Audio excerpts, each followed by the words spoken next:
Oh, hi there, and welcome back to Minecraft. We're here in the Hollow Mountain, and this is episode 4 of the 1.21 solo survival series. So, we started off collecting a few materials because we are desperately low on, well, just about everything, to be honest with you. Having to resort to using iron tools again, and even the iron supply is running low. Really don't want to start using stone tools again. In the last video, we started working on a villager trading village, and we now have 4 librarians at max level. But that's not enough. We need a whole bunch more librarians, and that's before we look at all the other villager types. Long story short, we've got a lot of work cut out. The issue we're having is we don't really have enough stuff to trade with these guys. So that's what we're planning to do today. Let's take the farmers, for example. There's a bunch of stuff that we can trade with them to get emeralds. So far, we only produce carrots, potatoes, and beets. Let's see how many farms we can build before the end of the video.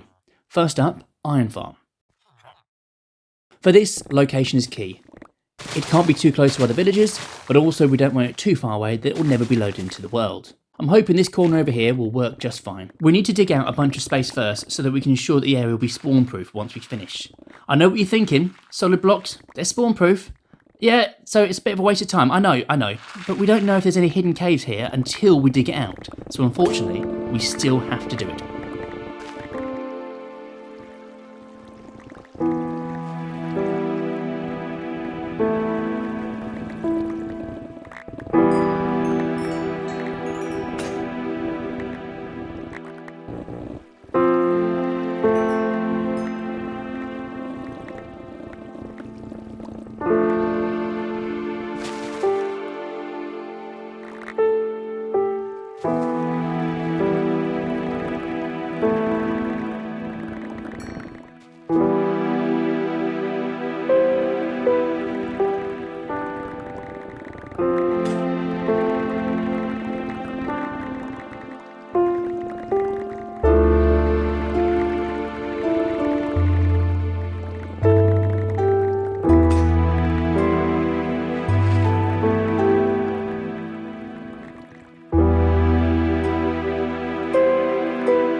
Well, we've got some stone now, and oh man, I can't wait till I start using some proper tools again. We did that with iron pickaxes only, and didn't even have efficiency. Don't get me wrong, I enjoy grinding for resources, but it does take a long time. So first things first, we need to build a lovely little house for our zombie to live in. That should be big enough. We need a name tag, as we don't want this dude despawning. And we got just the place to get our zombie from. Ouch! Ouch! Hands off, fella! Ouch! Well, this guy certainly wants to eat my brains. Come with me, Pyro. Ouch!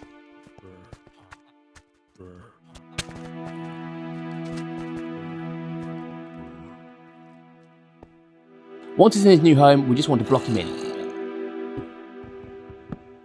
He's never getting out of there. He can have a few windows though, lucky guy.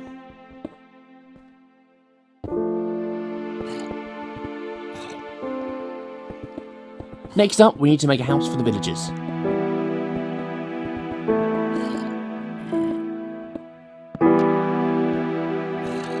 All they need is a 3x3 space and a bed each. They can have a torch too, in case they fancy some bedtime reading. We can then grab some villagers from the breeder and encourage them to walk over.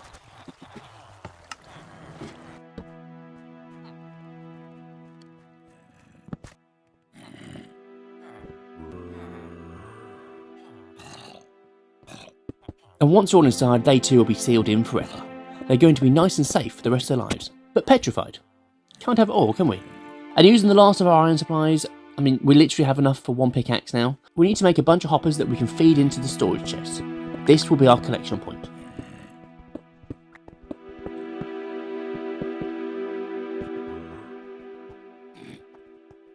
The roof of the farm doubles up as a spawning platform for the iron golem, but we need to make sure that once they spawn, they go where we want them to. For that, we place walls around the outside, leading down to the front of the farm, and then down to 1 block off the ground. This is probably the most important step. We're going to need to place lava in there shortly to kill the golems, but if it's on the ground level, it will destroy the drops too. To avoid this, we add signs to the following places, and then place lava directly on top of the centre one. Almost done. Before we turn it on though, we need to ensure that nothing can spawn outside of the farm, in particular, iron golem. Easy to do by placing slabs on top of all these blocks, half slabs and non-spawnable blocks.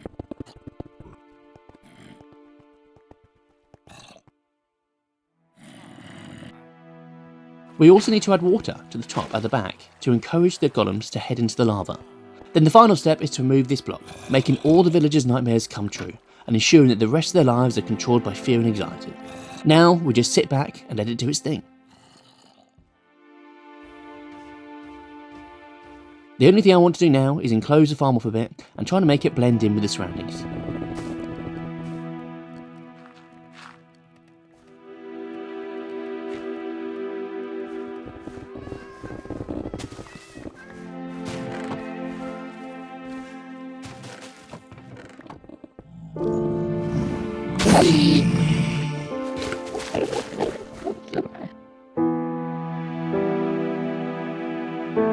Moving on, sugarcane farm anyone?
Well, that's that done, for now. The beauty of this build is there really isn't any upper limit to how tall we can make this. As you can see, we've done 2 layers of sugarcane so far, but in theory, we could take this all the way up to build limit, and then again back down to the bottom of the world. I don't think we'll make it that big, but I'm sure we'll come back to this later on in the series for an expansion. As for the look of it, I think it fits in rather nicely. Love the fact it's partially hidden by glowberries and vines. It caps off the iron farm nicely. When it comes to the collection point, I know we didn't need as many chests as we have, but I'm planning for the future. As the farm expands upwards, we'll hopefully have enough room to grow the storage department below. Before anyone asks, yes, I know zero tick farms work, but I'm just not a fan. Same for item duping. And we're going to have to come back and build a proper pathway that connects all this up at some point, but that could be a job for another day. I need to plan out where the rest of the village buildings are going to go before I do that. Next job on the list, I think we'll be converting this zombie spawner into an XP farm. I would have preferred if it was a skeleton spawner for the drops alone, but to be perfectly honest, we're mainly focusing on this for the XP. We'll need a lot of that later on when we come around to enchanting our gear. I've decided to make a tunnel coming off the staircase we built last episode. This will be the way to the kill chamber, and it lines up pretty well. And this one is straightforward to do.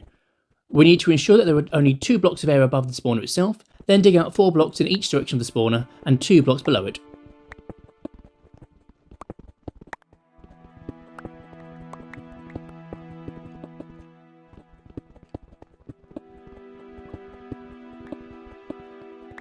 And then close off all the walls around it.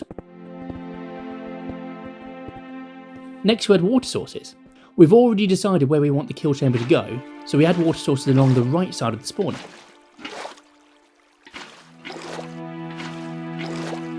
Then, on the left side of the spawner, there is a row of blocks where the water did not reach. We need to dig these out and add water sources to the back wall. If we open that up, it lines up almost perfectly with our tunnel. Awesome! Next, we need to think about sending the zombies to get killed.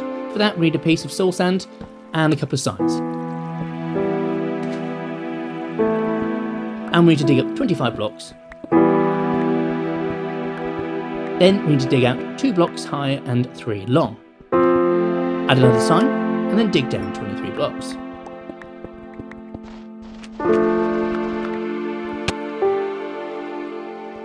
Now, the annoying thing is, I don't have any kelp yet, which would make this next step a lot easier. But it just means I need to add a water source to every block going up the first side.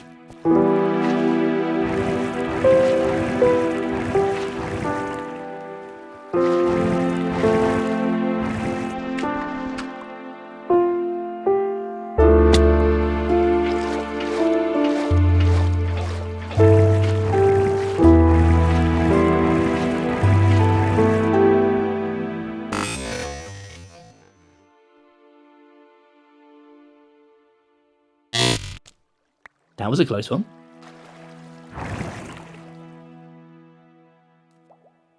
All done.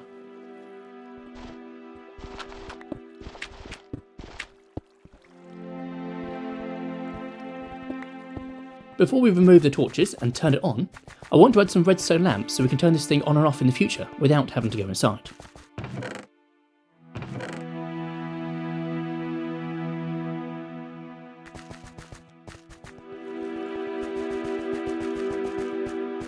So we need to dig out a big space to work on above, light it up so nothing spawns, and then place down lamps.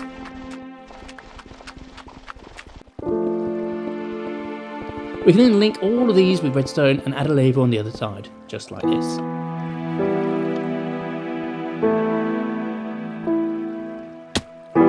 Now, to make the kill chamber, the main thing we need is a hopper that the zombies land on, that will feed into at least one chest. I'm going to put a few in there just to be safe, but we only need the one. Then we need to add a few slabs around the outside of this so that the baby zombies can't get out. And it's already working. Nice.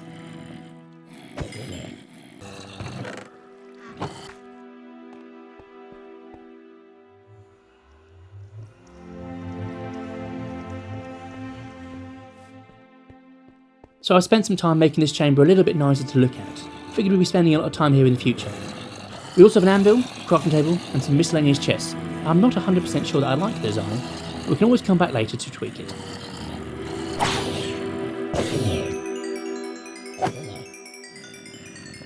Nice! And after working on the zombie XP farm, I realised I didn't add an on-off switch on the iron farm.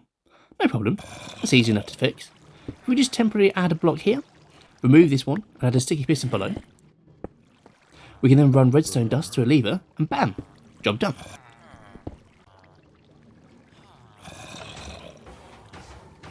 As for the sugarcane farm, I'm not quite sure how to go about turning that one off without breaking it. If it takes anything more than just flicking a lever, it's probably not worth doing. I'll have to think about that one.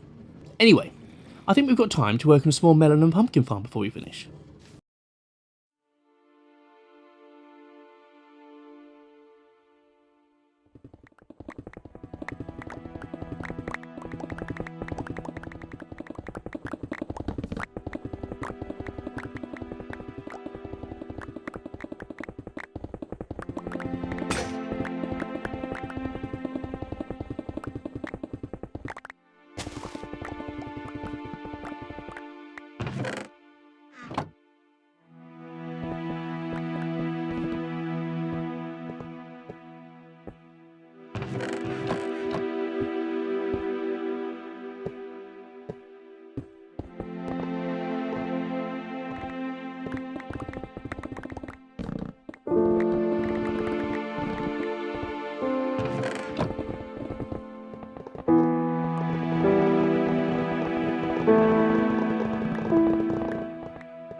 I always find these things tedious to build. In principle, they're very simple. Rails at the bottom, followed by dirt, then till every other dirt block so that we can plant melon and pumpkin seeds. I just alternate them. Above the remaining dirt, we place pistons pointing down, and above the seeds, we plant observers pointing down. Finally, redstone dust on top of all the observers, and solid blocks on top of all the pistons. The thing that I find tedious, however, is I can never find that sweet spot on the blocks, so that the pistons and observers land in the right places. As for the collection system, the rails lead to a hopper, which feeds into a chest. Simple.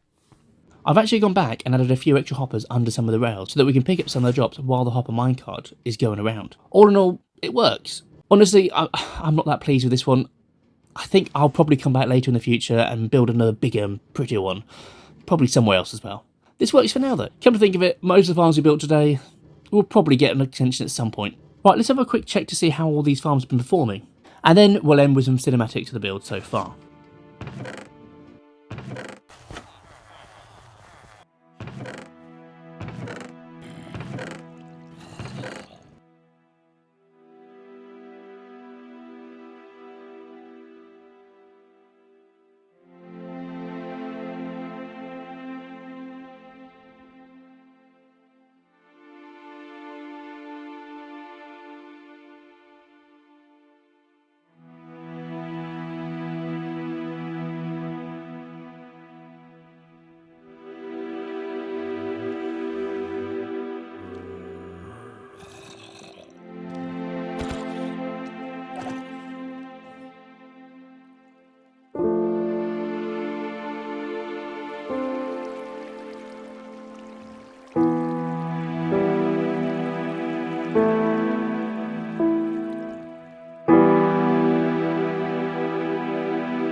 Thanks for watching. Goodbye.